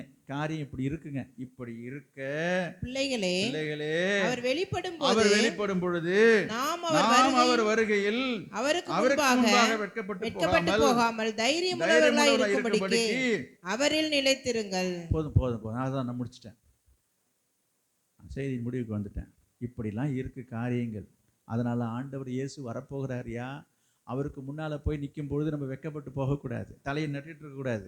அவர் ஒரு கேள்வி கேட்டார்னா மூஞ்சை திருப்பிக்க முடியாது, தலையை நட்டுட்டு இருக்கு. வெட்கப்பட்டு போகாமல் இருப்பதற்கு இன்றைக்கு இது வரைக்கும் ஆண்டவர் கொடுத்த கேட்ட வார்த்தை சத்தியத்தில் நீங்கள் நிலச்சி இருந்தீங்கன்னா, நான் ஆரம்பத்துக்கு வரேன், நீ என்றென்றைக்கும் நிலச்சிருப்ப. நிலச்சிருக்கணும் தானே? உன் குடும்பம் நிலச்சிருக்கணுமா? உன் தொழில் வியாபாரம் நிலச்சிருக்கணுமா? உன் பிள்ளைகள் நிலச்சிருந்து வாழணுமா? யோசித்து பாருங்க. அப்படி தானே எல்லாரும் ஆசைப்படுறோம். அதுக்கு தான் நம்ம வேண்டிக்கிறோம். சொல்லுங்கள், நீண்ட காலம் வாழணும், நிலச்சிருக்கணும், வாழ்க்கை நிலச்சிருக்கணும், குடும்பம் நிலச்சிருக்கணும். எத்தனை குடும்பங்களில் திருமணமாகி எத்தனையோ மாதங்களிலே வாழ்க்கையை இழந்து வந்து நிற்கிறாங்களே பிள்ளைகள். கொஞ்சம் யோசித்து பாருங்களேன். நிலச்சிருக்குது அந்த வாழ்க்கை. நம்ம கண்ணு முன்னால் பார்க்குறோம், சுற்றி நிறைய குடும்பங்களை பார்க்குறோம். நீடித்த வாழ்க்கை இல்லையே. ரொம்ப ஒரு வருத்தமான விஷயம் தானே, கவலையாக தானே இருக்குது. ஏன் நிலச்சிருக்கல? அதெல்லாம் நம்ம யோசிக்கிறோமா? எத்தனை பேர் வருஷம் பூரா காலம் பூரா எத்தனை பேர் வாழுறாங்க? நிறைய சம்பவங்கள் நான் கேட்கும்போது எனக்கு ரொம்ப வியப்பாக இருக்குது, ஆச்சரியமாக இருக்குது, வருத்தமாக தான் இருக்குது. நான் ரொம்ப சந்தோஷத்தோடு நான் அதை சொல்லலை, நான் கவலையோட துக்கத்தோடு தான் சொல்கிறேன். சில சம்பவங்களை கேட்கும்பொழுது என்னால் அது ஜீர்ணிக்கவே முடியல. என்னது? திருமணமாகி 6 மாதத்தில் வாழ்க்கை இழந்து போகிறவங்க இருக்கிறாங்க, 6 வருஷத்தில் இழந்து போகிறவங்க இருக்கிறாங்க, 10 வருஷத்தில் இழந்து போகிறவங்க இருக்கிறாங்க. நான் என்ன சொல்ல வருகிறேன்? நிலச்சிருக்கலையே வாழ்க்கை. எல்லாம் வருத்தமாக தானே இருக்குது. நான் அந்த வாழ்க்கையை மட்டும் சொல்ல, இப்படி எல்லா காரியத்தையும் நான் சொல்ல வரேன். அதுபோல் ஒவ்வொரு காரியங்களிலும் இன்றைக்கு நிறைய பேர் நிலச்சி இல்லாமல் போயிடுறாங்களே. ஒரு தொழில் வியாபாரம் தொடங்குறாங்க, கொஞ்ச நாள் கழிச்சு போய் பார்த்தாங்க கடை மூடி கிடைக்குன்னா அவர் இப்போ வியாபாரம் பண்ணுறது நஷ்டத்தில் போயிடுச்சுங்க. நிலச்சிருக்கலையே. யோசிச்சு பாருங்க. இதுபோல் எத்தனை காரியங்களில் இன்றைக்கி நிறைய பேர் ஒரு வேலைக்கு போகிறாங்க, ஒரு வேலையில் நிலச்சிருக்க மாட்டாங்க. அது கவர்மெண்ட் வேலையாக இருக்கட்டும் அல்லது தனியார் வேலையாக இருக்கட்டுங்க. சும்மா 6 மாதம் அங்கே ஒரு வேலை, அப்புறம் 6 மாதம் இன்னொரு வேலை, இப்படியே போயிட்டு இருப்பாங்க காலம் பூரா. ஒரு இடத்துல நிலச்சிருக்க மாட்டாங்க. அந்த நாட்கள் நீங்கள் பார்த்துருப்பீங்க. எங்கே போனாலும் 4 நாளைக்கு 3 நாளைக்கு தான் நிலச்சிருப்பாங்க. அதுக்கு மேலே வண்டி நிற்காது. சிலரோட பழக்கம் அப்படி இருக்குது. நிலைச்சிருக்கல முடியலையே. ஏன் நிலைச்சிருக்க முடியல? இன்றைக்கு சொல்லப்பட்ட வார்த்தையின்படி நீங்கள் என்ன செய்யணும்?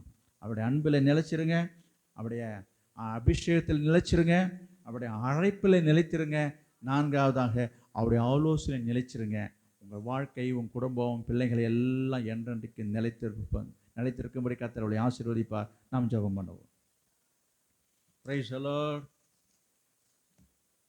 ஸ்தோத்திரம் ஆண்டவரே. நீங்கள் இப்போ ஜெபம் பண்ணணும். ஒரு நிமிஷமாவது உங்கள் வாயை திறந்து நீங்கள் ஜெபிக்கிறது இல்லையா? இவ்வளோ நேரம் கர்த்தருடைய ஆவியானவர் உங்களோட பேசியிருக்கிறார் அல்லவா?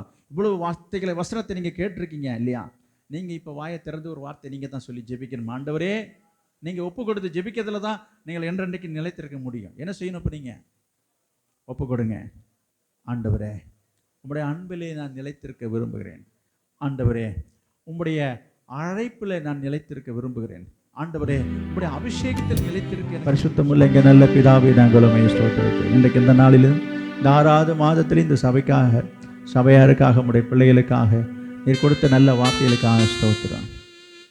என்றென்றைக்கும் நிலைத்திருப்பாய் என்கிற நல்ல வார்த்தையினாலே இந்த நல்ல வார்த்தையை தந்து நீர் உம்முடைய ஜனங்களை, உம்முடைய பிள்ளைகளை சந்தோஷப்படுத்தி அந்த வார்த்தையின்படியே நீருடைய ஆசீர்வாதம். இன்றைக்கு இந்த வார்த்தைகளை கேட்டு ஒப்பு கொடுத்து தங்களை தாழ்த்தி அறிக்கை செய்த உங்களுடைய பிள்ளைகளை கண்ணோக்கி பாருங்கப்பா.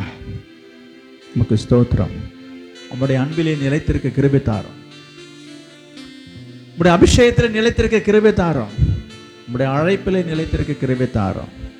உம்முடைய ஆலோசனையில் நிலைத்திருக்க கிருபை தாரும். நிலைத்திருந்து கனி கொடுக்கணும்.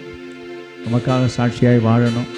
உம்முடைய ஆசீர்வாதத்தை பெற்றுக்கொள்ள உதவி செய்யும். இயேசு நாமத்தில் ஜெபிக்கிறோம் நல்ல பிதாவே, ஆமென். ஆத்துமாவே கர்த்தரை ஸ்தோத்திரி, என் முழு உலமையுடைய பரிசுத்த நாமத்தை ஸ்தோத்திரி. என் ஆத்துமாவே கர்த்தரை ஸ்தோத்திரி, கர்த்தர் செய்த சகல உபகாரங்களையும் மறவாதே. ஆமென், ஆமென். Praise the Lord. கர்த்தர் உங்களோடு இருப்பார்கள். கர்த்தர் உங்கள் அனைவரையும் ஆசீர்வதிப்பாராக.